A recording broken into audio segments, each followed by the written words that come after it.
Storm Duck is a cornerback for the Dolphins. Garrett, we were doing our pre-draft analysis. We were looking at some of the other teams too. Holy Dolphins secondary, dude. They got yeah. Oh my That might God. be one of the worst. I am so sorry, Dolphins fans, because I just took one look at your roster.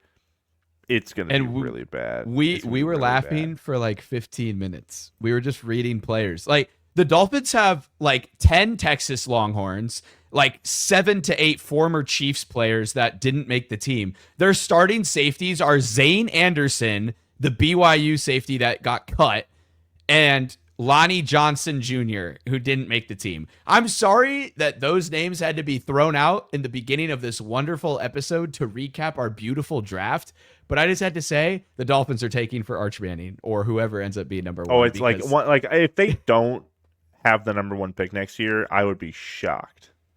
The reason we're talking Dolphins at the top of this episode is the Chiefs are officially the second youngest team in the NFL, second only to the Miami Dolphins, who we were like, let's see if their team is young and good, and it's not young and good. It's just young. They drafted 13 players, had a decent draft. I think you hit it right on the nose in pre-show where they had really good hits and really bad misses, right? So like, well, we can I like say Chris that Johnson. now. You know, like we can say it now, right? Like I like Chris Johnson. I know Jacob you Rodriguez. hate Michael Taft, the safety out of Texas. Jacob Rodriguez, great pick there. They took 3 wide receivers, probably just due to the fact that like their main guys were like Tutu Atwell. So might need to have some support there. Don't really have anyone throwing them the ball besides Malik Willis. Maybe Quinn Ewers if he decides to sling around. But regardless, you know, draft season is officially over. Going into UDFAs, going to be soon going into all of our great, sweet summer stuff. And the Chiefs came out with a really good draft class. You could say that right now. I mean, obviously we went very defensive heavy. Great to see that. Now we're one of the youngest teams in the NFL. It looks like there's at least a solid competition on the roster between every single position group. You have young and hungry guys on the up and up. I know people were worried about not drafting a wide receiver. There's a lot of valuable wide receivers that I can't wait to watch fight to make this team. And I think there will be room for 2 new guys potentially that could fight on this team. There's so much to talk about. But as always, welcome to the show. Here's the new intro.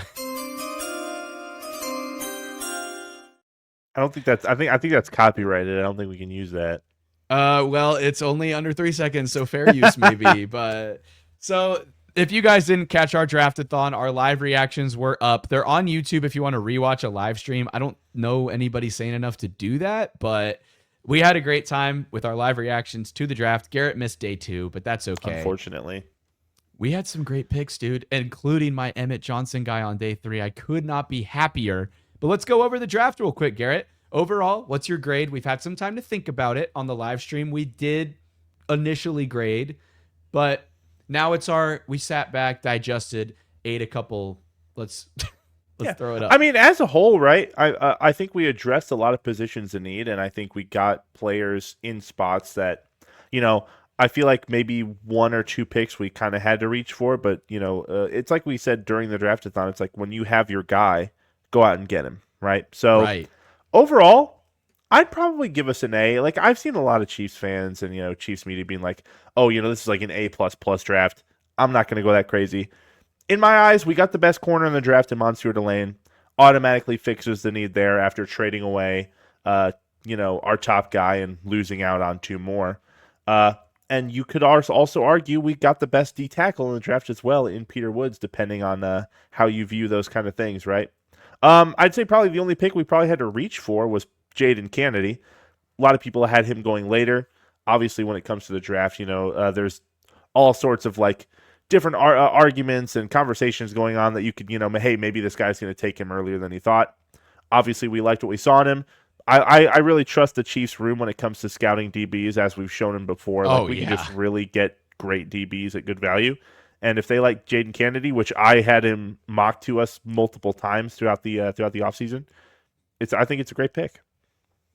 Dude, And have we even missed on a cornerback? Because the only cornerbacks that come to mind that are quote unquote misses are guys we took in either the 7th round or 6th round, but they still contributed. Like Rashad Fenton, he contributed, was a solid starter for a year or two before, his speed declined and he started to become grabby. Yeah, and I guess like Nick Jones, but like even then, that's like another 7th round pick. Oh, that's a good point. Yeah. I would say Nick Jones was a miss, but who cares? Yeah, it's a miss, but like it's a 7th round pick, right? Like there's not too many guys that you're drafting in the 7th round that you're expecting to be like an all-star corner, right? So and overall, like in that sense, right? I mean, we've drafted so many corners that Kamal Hadden, right? He missed the team. That's the only one. That's Kamal Hadden. Everyone else played. We skipped on Kaiir Elam, traded up in front of the Bills to draft our boy that we just traded away. And then now we have Kaiir Elam anyway. So we'll see how the DB room shapes up after this draft. But overall, when you look at it as a whole, we filled 90% of our needs, I'd say. Right. I would say the only real need that probably needs a little bit of addressing is we didn't go any offensive linemen, but I like some of the guys we signed in free agency, including, or I guess in undrafted rookie free agency, including the Indiana right tackle, who could be a project. I don't know. He earned it. He did a rookie tryout. He wasn't a UDFA. There's some thoughts there. But I like the guys we already have, like Esapole from last year. So really interesting. Honestly, this is the first time since the 2018 draft that we have gone without drafting an offensive lineman. Interesting. It's been a lot of years. Ago. I mean, that's forever. That's forever ago. I mean, it's weird to think that 2018 that was the Breland Speaks draft. Oh God. Well, that was the Naughty draft. That was the Derek Naughty draft, dude. Wow. Oh man, that's a throwback. Maybe that's not a good sign compared to what we got now. But hey, we're looking at the future positively, and we're not going to think, hey, maybe Peter Woods is the next Derek Naughty. We're not putting those thoughts in our head. And we're just going to roll with who we got. And I like a lot of our, especially, completely different player. Completely different player. But when it comes to like guys like R. Mason Thomas, right?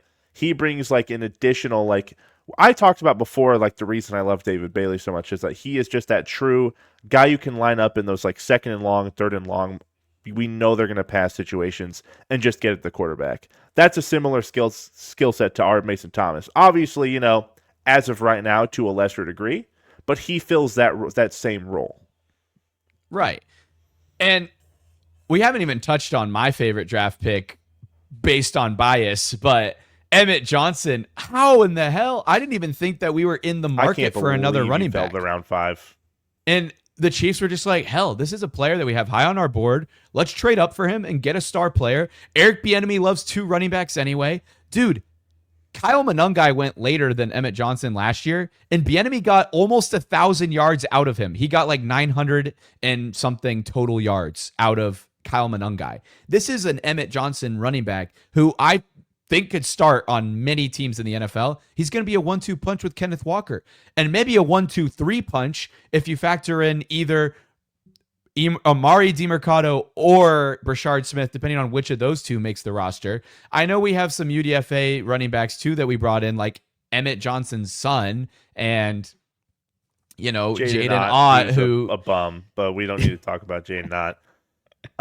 I think we carry 4 running backs this year. I mean, we're going to talk more about who's might make the 53-man later, but later in the year, not don't think today, but not today. But like, when it comes to like Emmett Johnson, like how we got him, right? It's like I said this pre-show. I think we arguably went from bottom 3 running back room in the league to maybe top 5. Yeah, in one offseason. And arguably, the Dolphins are top 5 in running backs as we were looking at their depth chart earlier today.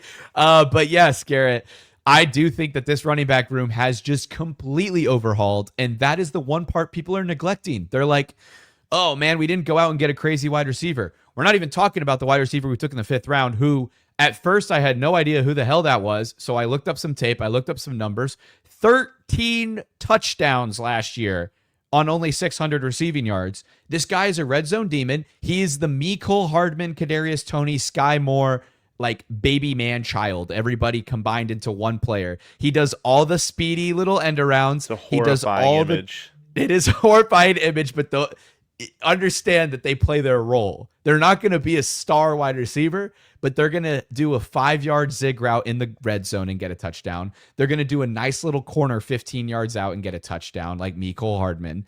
And they're twitchy like Kadarius Toney. Maybe Sky Moore didn't need to be in that comparison, but they're Kadarius Toney / Mecole Hardman replacement with Cyrus Allen. And I think he's going to be a contributor on this team. I could see him maybe having like 200 yards maybe in a season, and that's fine. I mean, he just comes in, does his gadget role. And then we're not talking about Garett Nussmeier, Garett, but I mean, that was a shocking pick. But hey, if you secure your backup quarterback for the future, the reason you draft him and not sign him as a UDFA is because he's going to sign with a different team. Because he's going to sign with a team that gives him a chance to start. Right, because right, if you're a college quarterback and you have a chance to sign with a team, are you going to sign with the team that has one of the best long-standing quarterbacks of all time, or are you going to sign with some place like the Dolphins, who all you have to do is compete with Malik Willis? You're probably going with the Dolphins and Quinn Ewers, but or even the Steelers, right? Like, oh yeah, I got to beat out. Oh, I'm Drew Aller, Will Drew Howard. Aller, right? It's like. I'm picking those places. I'm not going to beat out Mahomes, right? I could beat out Drew Aller, potentially, but I'm not beating out Mahomes. That's why you draft him. You secure him for the future. Garett Nussmeier, he's a great quarterback. Obviously, had a severe downturn in production last year. Tons of injuries. Not sure if, injuries were at fault for the majority of the season. Maybe he was had a lot of lingering stuff, wasn't going too deep into it. We're going to push that aside. We know the production's there. We've never really had a true backup to Mahomes. This might be the first one. I'm okay taking it there. Hey, maybe I would have rather had taken Uar Bernard, the D tackle the Eagles took 2 picks later. But hey, we got to take a chance on our guy. Right. And I mean, if you secure the long-term backup, then, you don't have to worry about paying a lot of money to get guys like Justin Fields, who we had to trade for. So, let's go to some of the UDFAs that the Chiefs signed, because the Chiefs have signed a lot of UDFAs then they cut some. And there's a lot of guys that I think are actually going to be great. In fact, my graphics are outdated to the point where we've actually cut some of them. This first page is correct though, so I'll just show this up for the segment right here, that at least these 8 guys are on the team right now. And a lot of guys to be excited about. My favorite being Xavier Nwankpa, however you say it. I tried to, watch some announcers say it. It looks like Nwankpa is the terminology here. This dude is insane. 6'2", 208. Was a 5-star out of high school. Very fast. He did have a good amount of production at Iowa. I think he can turn into something special. The safety room is wide open. There is 1,000% room for competition, including with another safety we signed in Nebraska's Deshon Singleton here on this other graphic, which I guess actually all these people are also UDFAs that ended up making it too. So great on my graphics team, which is myself, for getting for discluding guys who didn't actually make the team anyway. So here we go. I mean, yeah, some Garett, of these names. Go over some guys that you like. Yeah, some of the names jump off the board. I mean, obviously, I don't think Jadyn Ott's going to make the team. I mean, running back room as it is right now is already pretty full, and just the production and the skill set isn't really what we need out of the kid from Oklahoma. I feel like the name a lot of people are going to be talking about, and they're going to be whispering in the back rooms, is Jeff Caldwell, right? He is the new Justin Ross of the Kansas City Chiefs, right? It's just this kid that has all the intangibles, all the athletics. Can he perform on the field? Now, I will say, talked about it pre-show as well, I think Jeff Caldwell has a better chance of getting on the team than Justin Ross did, strictly due to the fact that Jeff Caldwell's knees didn't explode, right? So automatically, he's going to be at tip-top shape significantly faster, right? Yeah. I actually really liked Steve Smith Jr. or Senior. I'm blanking. I think he's yeah. No, he's Senior. He's small though, so he looks like a junior. He's small, but so I like a lot of his wide receiver cut-ups, and I had sent you that video. You said he already watched it. Yada yada yada. He has really good in-depth looks at wide receivers, and he had looked at Jeff Caldwell before the draft even started, and I think he's really like wowed by obviously the athleticism and the build, but like he's just not there in terms of route running yet. It's like he Right. takes. I think the quote that I left from him was like, if you ask him to stop on the dime, he'll take 2 quarters. Right. Yeah, So, I was that stuck with me so hard. I listened to that episode really as a great, podcast. really great quote there. But I think he has a chance, especially like with the wide receiver room as it is right now. I think we probably keep 7 wide receivers. We could trim it down to 6 if that's the way we want to go. But if we keep it at 7, I think there's a pretty big chance that he at least gets to that 7th spot. Right. Yeah. And I mean, there is a lot of potential for these wide receivers to push out guys like Nico Remigio. And if you really want to look at it, it's Rashee Rice, lock, Xavier Worthy, Tyquan Thornton, Jalen Royals. Those 4 are locks. Then you probably have Cyrus Allen as a lock who you just drafted. That potentially leaves 2 open wide receiver spots for players to make the team. So you add in a guy like Jeff Caldwell and then maybe Nico Remigio rounds it out. Or another kick returner I do want to mention in Amari Evans. It looks like we're bringing competition in for the kick returner spot because while Nico Remigio showed a lot of flashes in preseason, he really didn't perform on the field. He had a couple good returns that were big, but he also had a lot of mistakes. And Amari Evans runs a 4.2, and he was literally just a kick returner in college. So there's another guy who you bring in because you clearly don't trust the kick returner position or at least want to bring some competition to that room. He could be the guy that sneaks on as the 7th wide receiver for all we know. And then there was another guy we signed in Missouri wide receiver Xavier Lloyd, who was a rookie tryout, and he made the team off as a rookie tryout instead. So I don't have a graphic for him yet. I actually do, but I'm not going to go dig it up for you. Sorry, go to the Instagram page at Talkin Chop on Instagram. Little plug. Little plug. I mean, if you're watching this show, I don't know if you don't know about the Instagram. But anyway, yeah. So who knows? It's going to be really, really interesting to see. Garett, in talking about it out loud right now, I almost feel like Jeff Caldwell is like a 70% lock to me. Yeah, I could agree with that. I mean, the guys he has to beat out, like Remigio didn't show too many flashes last year, even like not even as just their kick returner, but on the field as well in the last bit of the season. Obviously, you didn't have Mahomes throwing on the ball for obvious reasons. But like then you got guys like Jimmy Holiday, Armstrong. I just don't think the room. Jesus. Jacob Jesus. I just don't see. I don't think that the room is basically wide open for those extra 2 spots in my eyes. And with the athleticism and the potential of Jeff Caldwell, I just don't see us letting him fall to the practice squad for other teams to just snatch him up. Right, because teams will just snatch him up and they will just utilize him. You know what I like to think of him as too? Kind of a Jody Fortson. Jody Fortson was around 6'4". He was faster. He was a wide receiver at Valdosta State. We converted him to a tight end, and then we immediately put him out wide for plays. But Jody Fortson kind of reminds me of what we've been missing in this offense for a while. And Jeff Caldwell is also raw, probably more developed than Fortson was. And we turned Fortson into, when he was healthy, some random deep red zone plays. And this guy could be a nice red zone threat. I mean, if you notice the wide receivers we got, Garett, it's to attack the red zone, which was our biggest problem on the offense last year. Which, and then you look at Caldwell like deeper, right? Like obviously, route wise, like the playing the position, right? He's got rust. But like then you look at, we just signed arguably the most experienced wide receivers coach in the NFL. Right. So automatically we're going to get a lot more coaching at that position.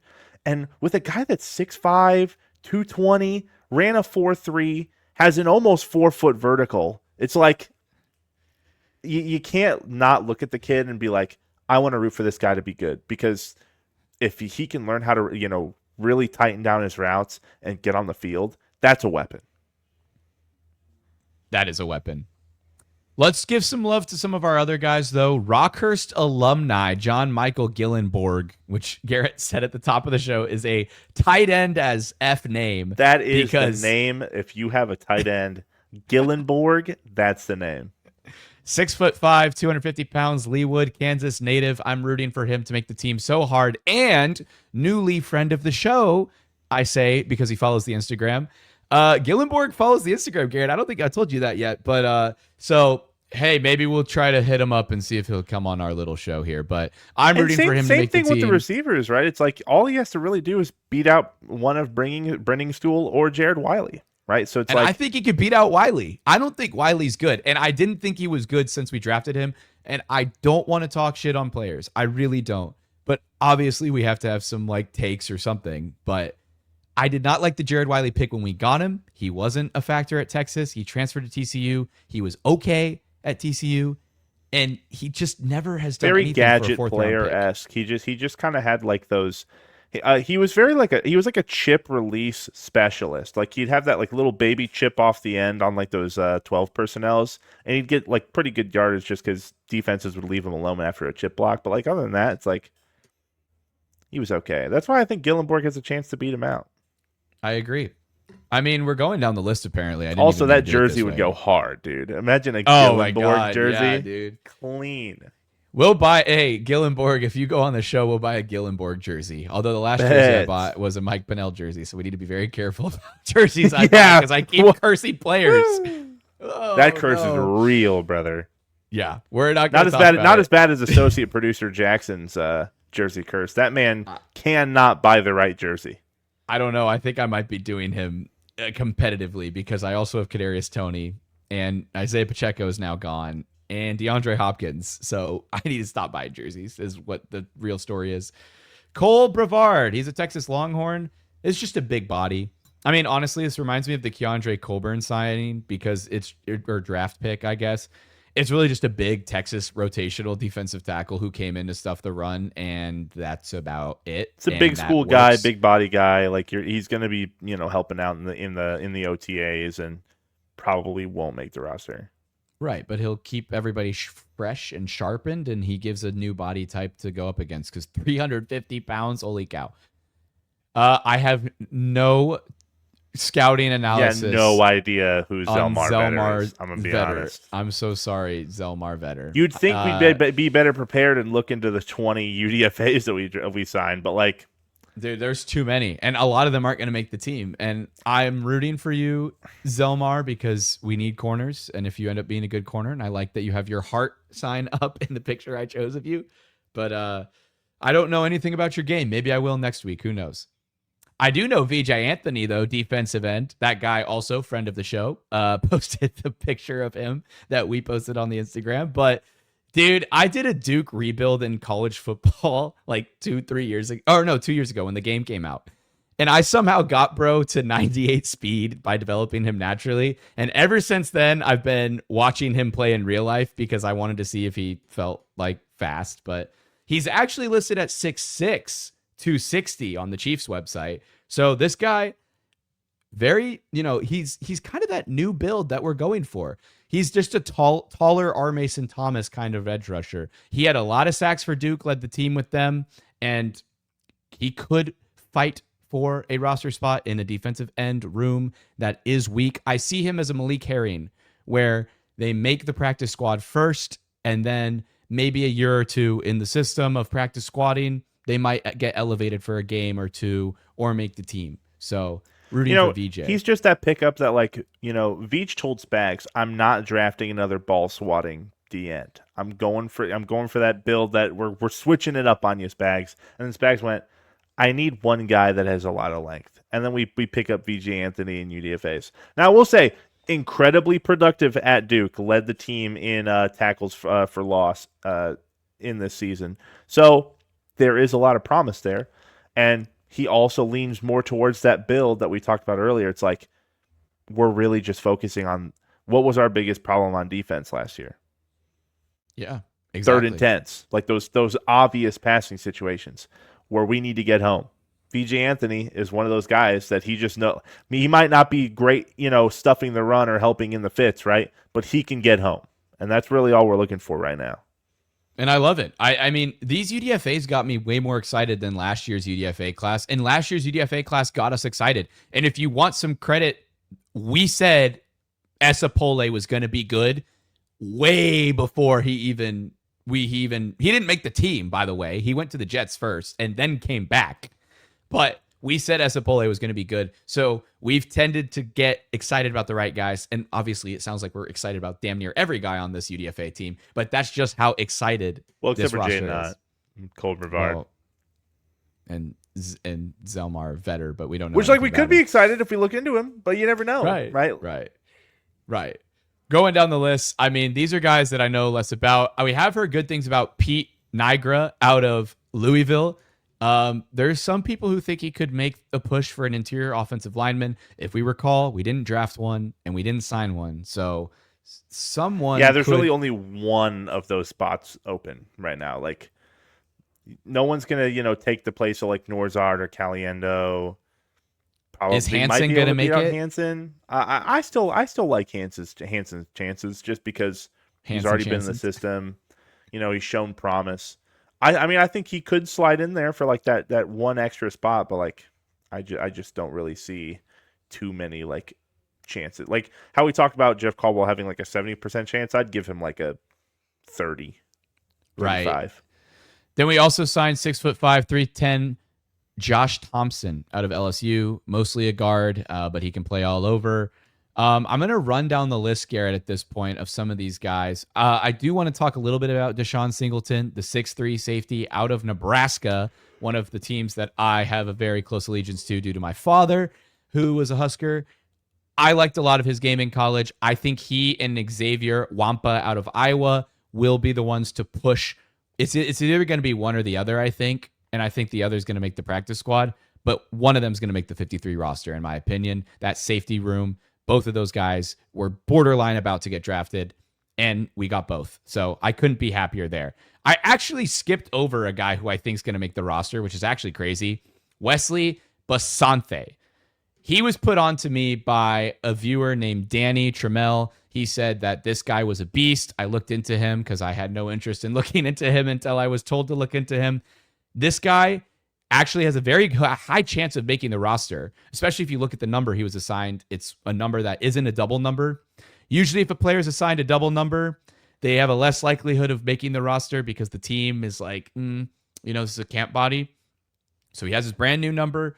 We don't have Leo Chenal. We did not draft a linebacker. And he plays special teams. And so those three things are they point very highly for him to make the team. So I'm really hoping Wesley Bissainthe makes the team. He has that championship experience. They didn't win, obviously, but he could be a really good linebacker for us. He plays mostly the Mike. We don't really have a backup Mike, so that's your guy. You're gonna have 5, and I think the 5, Garrett, are gonna simply be Drew Tranquil, Nick Bolton, Jeffrey Bassa, Wesley Bissainthe, and Cooper McDonald. And that's your 5. I don't really think we have any other linebackers. Yeah, we really don't have anyone else besides Jack Cochran? Tyreek Smith, right? But Jack Cochran? Oh God, dude! At least just to get him off special teams, That's who he's got to beat out. So penalty monster. There you go. All right, moving down the list because we got to go. Louisiana-Monroe corner, D'Arco Perkins-McCallister. Now, just for that name alone, dude, I'm rooting for you. And because you're a Louisiana-Monroe guy. I love it when the small school guys can make a name for themselves, at least getting to the league. Then you got Toledo defensive end Anthony Dunn. You got San Diego State defensive back Bryce Phillips. You got Texas A&M running back EJ Smith, who is the son of Emmitt Smith. He was not that productive in college, but sometimes you just got to be the son of somebody famous and you can make a team. It's very true. Missouri wide receiver Xavier Lloyd was signed after a successful rookie tryout. Indiana right tackle Khalil Benson was signed after a successful rookie tryout. Vanderbilt safety Marlene Sewell was signed after a successful rookie tryout. Colorado defensive tackle Omari McNeil signed after a successive rookie tryout. Michigan defensive tackle Damon Payne. And then we already talked about him, California wide receiver Jacob DeJesus. God, what a last name, man. What a last name. That would name. go so hard on a jersey, though. DeJesus. So we weren't excited about every single guy, Garrett. We just happened to put them all on the first page of the graphic because I was excited about the guys I wanted on the first page of the graphic. But Whoa! That is the wrong aspect. If you were watching on YouTube instead of Spotify, we just the cameras went glitchy. That was from the Draftathon, which I hope you all liked. We should do more live streams in the future. Garrett and I really liked doing it. And the fan interaction was great. You guys were very watching it, and that was huge. So with all of that to be said, Garrett, there's a lot of new effing players on this team, and I couldn't be more excited. I mean, 100%. I mean, this is like the time where you're gonna see like a lot of like tier lists and rankings, because this is like the slowest part of the offseason. Because then you had all the hype leading up to the draft, then all the draft happens, and now there's gonna be that lull until like the first bit of OTAs, all that summer stuff. Like, this is gonna be the slow season. We're gonna try and put our thoughts together, really like dive into the tape, but like especially our 7 draft picks, maybe a couple UDFAs. And put together like a comprehensive thought on, how we think the season should be going. And what's crazy already is that these UDFAs that we've signed have already been new, fresh faces, keeping the team young. As we said, second youngest team in the NFL at 25 and a half years old. But they forced 4 guys already off the team, off the 91-man roster, because we have Chu Godric on the IPP exception. So linebacker Brandon George was the probably surprising cut. He was a rookie last year, UDFA, who made the 53-man roster and got immediately put on IR for the entire season as a stash. Clearly the Chiefs liked him and thought that he was worth keeping on the team. And he's already being pushed out in a very weak linebacker room. So that might just say that Wesley Bissainthe might be more and more a lock after all. And I'm going to keep saying it because I feel like there's a good amount of people talking about Wesley, but I really think he has a solid shot. Defensive tackle Zach Pickens on the chopping block. He's been kind of a bounced around journeyman. He was on the Bears last, I feel like. And then, we just brought in so many defensive tackles. It felt like he wasn't going to make the team. Garrett hit the next guy. I need to find the picture of him if I have it. But yeah. A quarterback didn't make the team already released. A quarterback that was signed in the offseason brought a little media attention due to his, how do we put this? His photo shoot, his beautiful photo shoot. Here it is, guys. Jake Haener, dude. Jake Haener had so much hype, dude. I can't stop remembering this one draft analysis guy who was like low-key racist, who kept saying that Jake Haener was going to be the best quarterback in that draft class.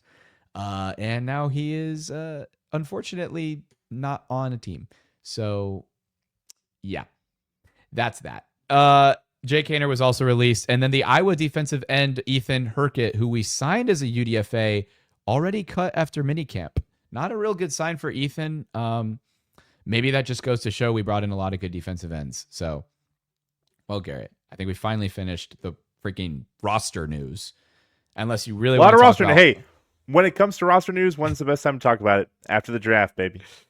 Unless you want to talk about Mike Dana visiting the Bills and Najee Johnson visiting the Eagles. No official signings there, but they are... congratulations, I guess,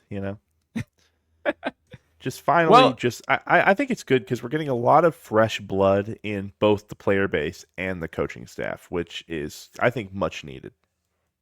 And exciting. And you're right, Garrett. The coaching is the biggest change, too. And we just said, all right, we keep having this problem of bringing back players that have played in our system as a role player for like 5 years, and they don't have that hunger anymore. Like, sorry, it's time to get some fresh young bloods who just want to win a Super Bowl. And that's what we did. Like, you can keep your top guys who have all the jewelry, but you need those dogs at the bottom of the barrel, just snapping and biting, wanting a chance. Right, because I feel like that was the problem with the wide receiver room depth in the past, was it was just older players who, would come in and maybe do something. Like, with all due respect, I know Jackson has his jersey, but Juju Smith-Schuster just really didn't have the juice the last 2 years. And yes, he came in and made some plays, and all kudos to him. But, I want players like, I guess, Jeff Caldwell, who have so much to prove that they're going to literally every second they're on the field, lock the F in. So we can hope so, because I would love to see Jeff Caldwell lock in. Yes. He's going to take over my love for Bryce Lance now on the Chiefs, right? Because like Bryce Lance, he was my draft crush in this draft for sure. Went to the Saints. In terms of starting potential, great spot for him. Quarterback play, not so much, right? So I honestly thought about it a little bit more. I don't really think he has good starting potential either because that's a crowded wide receiver room. I forgot they just got Bryce Tyson Lance and they already have Olave. Yeah, he's a dog. He'll fight it out. He'll fight it out. I'm hoping. Regardless, we'll see if he overcomes situation. We'll see if he overcomes situation like Fannin did. So, well, we're gonna end the show off with a little bit of free agency talk because some Chiefs fans are freaking the F out about. I keep saying the F, dude. Can I just say I don't know? Anyway, so Chiefs fans are freaking out about not having certain positions, and they kind of want some certain free agents that keep coming to mind. Is there room for a wide receiver veteran to come in? Because we were talking about the wide receiver room only having 5 real locks. If you keep 7 guys, you have Jeff Caldwell be the 6th, and then do you have a veteran wide receiver like Tyreek Hill, Keenan Allen, Stephon Diggs, Jauan Jennings? I think like the only name there that I even really want to even look at is Tyreek, and that's if he can even run anymore, right? You don't like Jauan Jennings? I just don't think we need to spend like any more room or capital on guys that like, are they really going to be that much better than potentially getting, looks at the guys that we're trying to like develop, right? So I feel like when it comes to like, I think obviously the most important free agent signing is going to be Cam Jordan, if that is the case, right? Because that's the one spot where like we really need a true veteran guy that is consistent and can get to the quarterback, and that's Cam Jordan. Right. Cam Jordan, absolute dog. I kind of like our D-end room as it is right now. I know everybody else, it can always get better, and we probably do need more rotational pieces. We really don't know what we have in Felix and Udike Uzoma, who we did decline his 5th-year option, which could be the last year of FAU, which is crazy because I feel like we haven't even gotten the first year of FAU yet. And yeah, so defensive end could always bring in a veteran like Cam Jordan. He's still sitting around out there. As for the wide receivers, none really move the needle for me. Jauan Jennings, maybe. Keenan Allen, maybe. Like, I do like the idea of a vet. Debo, no. I don't. We just don't need drama, man. Like, it's just so much drama. Yeah, that's a good point. And is Debo going to want to do the thing? Jackson also says Trevon Diggs is available. That's true. However, I think his knee is done. And also, did you hear Trevon Diggs said that he's going to be like LeBron and play with his son. So he's going to keep playing till he's 40 because his son will be in the league by 40. It's like that meme with like the guy, like the hand on the shoulder. It's like, yeah, sure, buddy. Ooh, like Joey Bosa. I don't hate that either. If you can't get Cam Jordan, maybe get Joey Bosa. We brought in Melvin Ingram. Well, if he's still unsigned, he's probably not going to get a lot. That's true. Leverage that.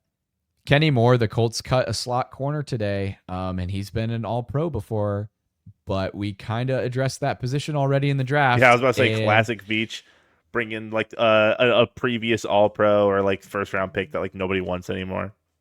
Well, I feel like Kenny Moore actually had a successful season or a successful career, and also he's not obviously everyone wants to bring L'Jarius Sneed back after the drama cleared, right? So, and speaking of DB drama clearing, our DB coach's drama, his charges were dropped too. I hate to be that guy. It feels like the offseason of charges dropped, and it's just kind of like, oh my god, it's a lot. Like Dave Merritt. That's why we never Sneed, I see so many of like. Rasheed Rice. I see so many of our peers in the media space like just immediately jump at it like, oh, they're immediately like they're the bad guy, and like if you just take a step back and like let them like the news actually develop, 80% of the time like it just kind of just goes away, right? Like, and then it's not a good thing though either. No, it's not a good thing. But I'm just saying like then you have all these media like these Chiefs media guys be like, oh, I was always on his side the whole time. No, you were not. You jumped on that news the moment it dropped, dude. I'll be honest, dude. I traded away Rasheed Rice in a dynasty fantasy league, so yeah, that person got a very. we good might not have deal. him. We might not have him another year, so we'll see.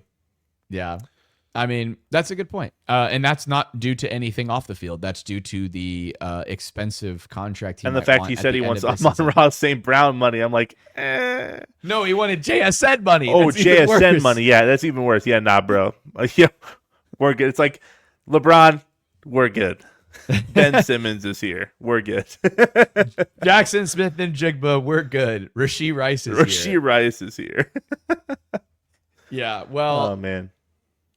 As for free agents, I really don't think we need to go crazy and sign anybody until we have OTAs. Like, let's see what we have in the room. There's a lot of young guys that can compete. I know everyone says this draft class was not that strong, but there could be some sleepers in this UDFA class. It could be a deep class, but not a lot of top-end talent. But you could have a lot of role players who play 3 to 5 years in the NFL as solid role players. And honestly, I feel like if you're an NFL team, I feel like I'd rather have a draft class that has a ton of role players rather than top-end talent. Because, like, what are the odds you're going to get that top-end talent, right? Right. I'd rather have a draft filled with, like, those really decent developed 3rd, 4th, 5th round picks. But the thing is, though, Garrett, is I think Jadyn Kennedy is going to be, like, a top-end talent that he develops in the 4th round. I think he's going to be a dog. I think Monsieur Delane could be an all-pro. Peter Woods could be an all-pro. I think R. Mason Thomas is going to be a solid edge rusher that people remember. Funny enough, Jackson said Hassan Reddick's a free agent. Like that little Hassan Reddick run he went on, or that little Shaq Barrett run that Shaq Barrett went on, or the little D Ford run that D Ford went on. And that's a people fine need to pick. realize, like, R. Mason Thomas is not going to be a guy that's on the field every down, right? Like, we're going to have that rotation of him, Felix, and it's just we have to see what we got in the tank for these guys because, like, R. Mason, his game is not to be this like 4-down D end who's going to be able to, like, you know, stuff these super high end rush talents, right? He's going to be a guy that we put in situations that he needs to get home, and that's going to be his strong suit, right?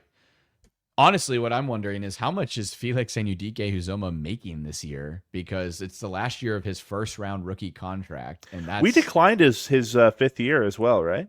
Right. So now it's the final year of his rookie contract. It'd be entering his 4th year, and that's usually the expensive year. And I don't think you can get out of that contract, or I don't know like what the cap savings would be, for example. I know it's a weird situation where like Chamari Connor technically has an out that saves you $4 million. He's not even a lock to make this roster. There's so much competition. Jackson says $3.7 million cap hit for our boy Felix. Yeah, that's not anything. That's not bad. So I would probably keep him because that's less of a cap hit than Chamari Connor. Better than Chris Jones. I think Chris Jones is like $44.5 million or something this year. It's insane. Yeah, it is 44.8. Oh my god, dude! I'm begging. Chamari is 3.8, which is more than Felix. I don't even know how that works. What the heck? I think with Peter Woods and potentially a resurgence from Omar Norman-Lott and Chris Tonga, I could see Chris Jones like having a bounce back year, which I really hope he does because we're paying him a lot of money. But I could see, with the depth pieces that we have now that we didn't have last year, I could see the pressure alleviating from him just a little. That's a really good point. That Chris Jones really had no help in the trenches before. Nobody. And it was ever since we lost Tershawn Wharton. Chris Jones had some amazing years next to Tershawn Wharton, and now he's gone. Because Wharton soaked up a lot of doubles. And he was a pass rusher. We had a pass rushing defensive tackle. We don't have that anymore. Now we do again in theoretically Omar Norman-Lott and theoretically Peter Woods. And then you have a Chris Tonga who's the Mike Pennell replacement. And now you have a good defensive line of really solid depth. And a lot of guys, this defensive line is going to be really good on the interior. I'm so excited. The Chiefs said, what are we going to fix? We're going to fix running the ball and stopping the run and getting to the quarterback. And they did all that in one offseason. Now, the corners got a little weaker, and the secondary is suspect in the safety room. But I think overall it's a better built team for the future, and these guys are going to be around for a long time. Here's the thing. I'd rather have more legitimate sacks than coverage sacks. And that's honestly what we fixed this year, right? It's like, yeah, sure, it's cool if we can cover everybody for 8 seconds at a time, but if we don't get home, it doesn't matter because somebody's going to get open. I'd rather be able to get to the quarterback. I'd rather draft Jadyn Kennedy in the 4th round and sign role players like Kader Kohu and Kyer Elam than pay Jalen Watson $15 million a year. It's very true. Because now you're banking on 3 guys who could potentially be good. And the problem with last year's defense was everyone kept getting hurt and there was no one behind him to step up. And that's basically it. We will say, let's end the show with this fun fact that Jackson just hit us with. Noah Gray's cap hit is more than both Kenneth Walker and Travis Kelce's. Now, Kelce did take a really team-friendly deal, to be fair. Right, because he's spreading his money over 3 years. So we will be paying same thing Kelce. with Walker. Walker gave us a pretty good deal for this first year as well. I still have hope for Noah Gray, man. I still think he can do it. He wasn't getting used last year a lot, and I think that's on Nagy more than it's on Noah Gray because it was like his route participation was down. He wasn't out there running routes anymore. So you go to a system where Eric Bieniemy had Cole Kmet and Colston Loveland both out there all the time running their routes, and both tight ends produced pretty decently. I could see Noah Gray stepping into a much bigger role this season than last year, and he's being paid to do so as well. Well, thank you guys so much for watching the show. As always, you can listen to us on Spotify in the shower, in the car. You can subscribe to the YouTube channel where you can see our faces and our glitch from earlier today, as well as some of the new graphics that we have on this show. Be sure to check out our sponsor, Underdog Fantasy. They're running a promotion right now. If you use code CHOP, there's that 50% free play. And occasionally, Garrett puts his picks on my Instagram. Oh, yeah. What did I say? Did I say $5? No, you said 50%. Oh, $50. See, that's what. Thank you for that, associate producer Jackson. Yeah, and before we wrap it up, about Noah Gray, associate producer Jackson did just say Noah Gray is only 27.